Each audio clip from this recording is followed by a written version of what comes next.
How'd you say it? Galette? No, that was terrible. I would like to have a galette. Who wants to try some?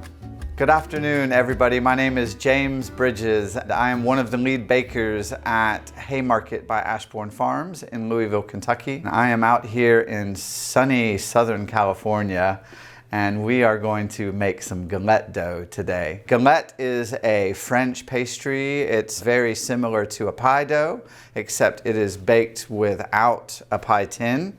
And the key to working with a galette dough, especially in Southern California heat, is to keep everything super cool so that that butter doesn't melt. So we have actually chilled all of our flour. I'm using half AP flour and half white Sonora whole wheat from Grist and Toll, milled here in Los Angeles. It's a fantastic wheat that is actually the oldest wheat in all of the Americas. It was brought over in the mid-1600s by Spanish Jesuit missionaries to the Sonoran Desert, where it took like a weed. And in that part of Mexico, Arizona, they used it in place of corn in a lot of dishes. So in the pozole, in tortillas, they actually used the white Sonora instead of corn. So we've got half white Sonora, half AP.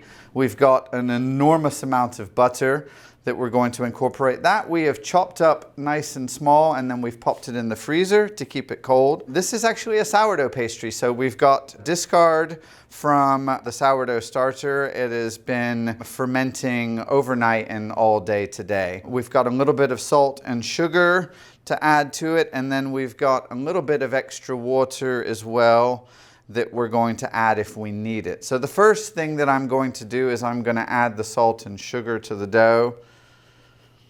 Salt first, and then the sugar. And then I'm just going to give it a quick stir to incorporate the salt and sugar throughout and to evenly mix those two flours that I've added. Next, we are going to add the butter, and I am going to work to gently coat the butter in the flour before we start working any further with it. That way it doesn't get too sticky. This may seem like an inordinate amount of butter, but you really do want to use this much. Ideally, a dry butter, 82 to 83% butter fat is going to be ideal for this, but in a pinch, you can use commodity butter as well. You just may have to use a little bit less water for your dough as a result. So let's work to get that butter coated in flour now. Once that's coated, I'm going to work to try and break down the butter just a little bit, but I have to be careful that my hands aren't too warm, that I don't want to melt them. So I'm just going to start crumbling the butter through the flour. And since this was previously frozen, it'll take it a minute to loosen up, but we don't want it melting while we're doing this. Essentially, we're going to keep working the butter until we have pea-sized chunks throughout. We don't want to completely incorporate the butter, as we want to add layers to the dough as we bring it together so that the steam that is generated when we bake it will separate layers in the dough and make it nice and flaky. So as this butter is now starting to soften, I'm able to rub it between my hands a little bit, and it crumbles out as I'm doing that. And that should speed up the process just a little bit.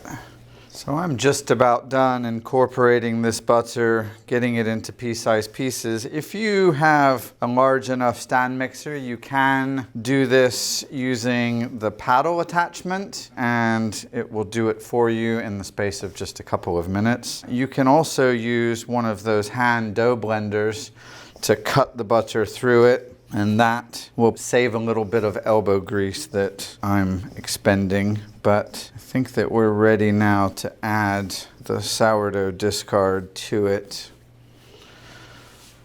Now the key here is to begin to incorporate the discard without getting it on your hands because it's very sticky. So I'm just going to use this sort of spatula spoon to get that process started. And then I've got this extra water over here that's nice and cold. Now, one of the keys to a galette dough is not to develop the gluten too much. We don't want it chewy or stretchy, so we want to just add enough liquid so that we're barely bringing it together into a dough. And then we're going to wrap it and chill it to allow it to fully hydrate overnight before we do anything with it. It looks like I'm gonna need to add at least some of this extra water. Now that the dough is starting to come together, I'm gonna switch to using my hands. Just trying to gently press it all together. And I'm just turning it in the bowl a little bit so that some of the drier areas at the bottom can begin to hydrate. Once it starts to come together, we can go ahead and turn it out onto the bench. And again, we're just kind of pressing it gently and then giving it a little bit of a fold to incorporate some more. I'm just going to grab this bench knife now, give it a flip. As soon as it's all showing signs of being hydrated and we don't have any dry clumps left, then it's ready to chill. And I feel like we are there with it now. So I'm just going to add a little bit of bench flour to this, just because it's a little bit more moisture than I want in the dough. I'm working with a new white Sonora flour that I've never used before, so the absorption rate's probably a little bit lower than I'm used to. Also, the reason for using the sourdough discard in this pastry is mainly for flavor development. By getting some fermentation on it, it really adds some depth to it that you wouldn't get on just a straight dough. But by adding a little bit of fermentation to it, we also get some health benefits of pre-digestion of the flour, some phytic acid breakdown, things that, you know, maybe we don't necessarily look at a sweet pastry as being something that's necessarily healthy, but if we can take a couple of steps to make it a little bit more healthy, then those add up in the end. And I'm just going to give this a nice wrap, and then we're going to chill this for at least a few hours, preferably overnight, so that it can fully hydrate and rest and relax, and we'll get ready to roll it out for in the morning. You'll also notice that I've put it into a rough rectangle shape. That just makes it a little bit easier for me the next day when it comes to rolling it out rather than having it in a ball. So I'll pop this in the fridge now and we'll get back to this in the morning. We are back with the galette dough. It's been resting overnight in the fridge, and we have taken it out to temper the dough, soften it a bit for about 15 or 20 minutes.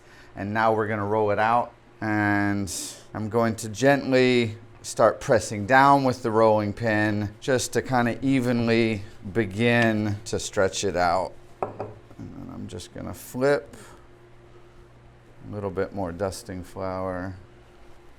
The key is even pressure, starting from the middle, pushing forward, and then back to the middle, pushing toward. And then just gonna turn it 90 degrees. And we want to roll this out to about 4 millimeters, which is about 1/6 of an inch. What you can do so that you don't press out unevenly, some rolling pins have little guides on the ends of them that don't let you roll down any further, or you can even use a couple of yardsticks on the side as kind of a jig. The edges of the dough are going to be a little bit crumbly and rough. That's okay.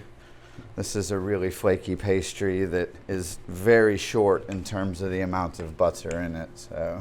And then with galette, you can make a large, quite rustic one to serve to a bunch of people. I like to make smaller ones that are a little bit neater, and so I'm going to use this saucepan lid to actually cut out some rounds that we can then fold in to make it just a little bit prettier. So I'm just going to center that and then use that to get that mold. And then we just take the spare pastry off. Spare pastry can be re-rolled one time and actually turns out really nice with extra layers in it. But I do advise chilling that down in the fridge for 3 or 4 hours again before you roll it out a second time. These we're going to transfer to the fridge to rest for at least 3 to 4 hours before we shape them. Ideally overnight, but 3 to 4 hours gives that dough time enough to relax and rest before we do the finished baking. So we'll see you in 3 or 4 hours.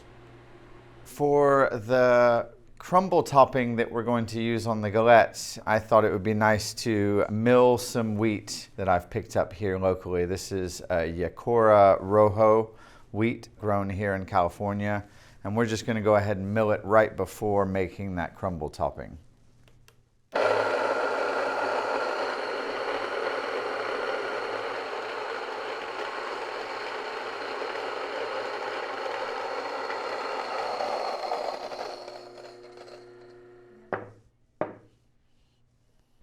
Okay, so we have rested the galette pastry for about 4 hours now, and we are ready to go. It should be nice and relaxed at this point.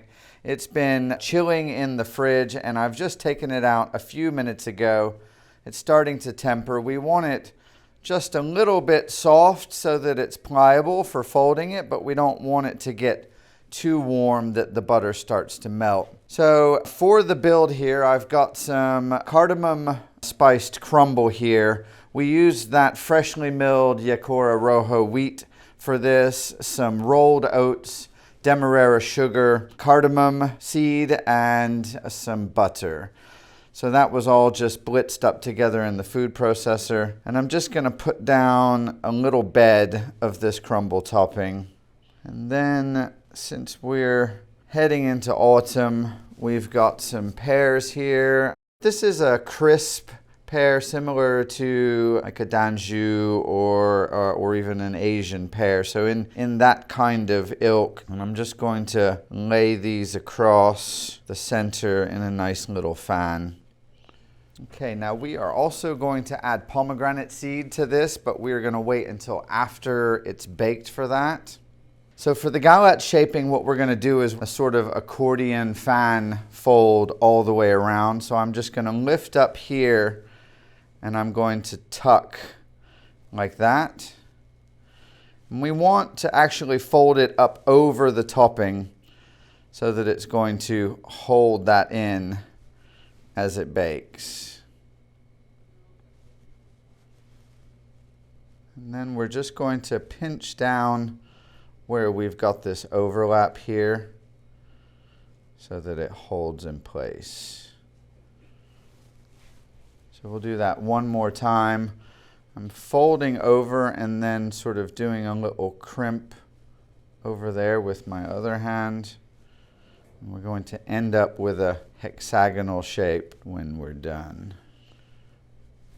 Okay, and then finally, we're going to add a little bit of egg wash to it.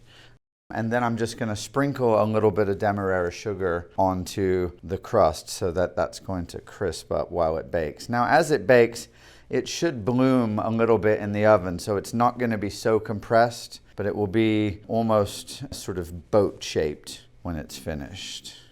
I'm just going to add some egg wash.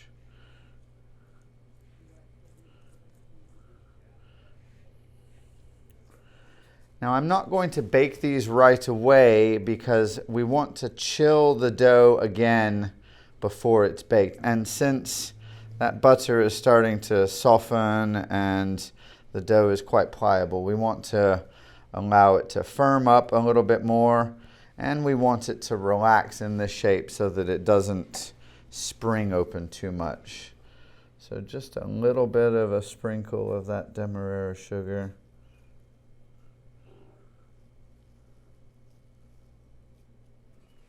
All right, and we are golden. We're gonna let that rest chilled for 20-30 minutes and then we'll bake. Okay, we are back on the galettes. We are ready to put them in the oven. They've had about 30 minutes to chill in the fridge, and I have put them on a baking mat because we are gonna load them directly onto the stones in the oven, just using this peel here. I'm baking these at 385 Fahrenheit. And I've set that timer for 30 minutes. We'll check on it then. We might need to push it to a little bit longer, possibly 35 or 40 minutes, but we'll check on it in 30 minutes. All right, and we are back on the galettes, ready to pull them out of the oven.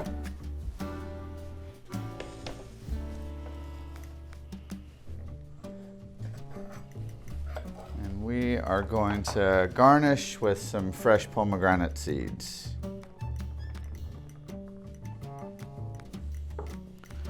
And there we have it. Galette made with pear, pomegranate, and a cardamom crumble.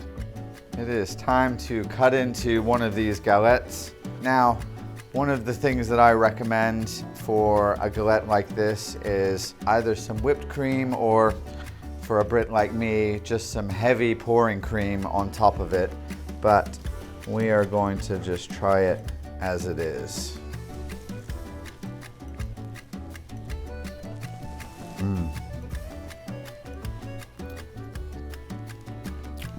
Buttery, flaky, rich, so rich, delicious.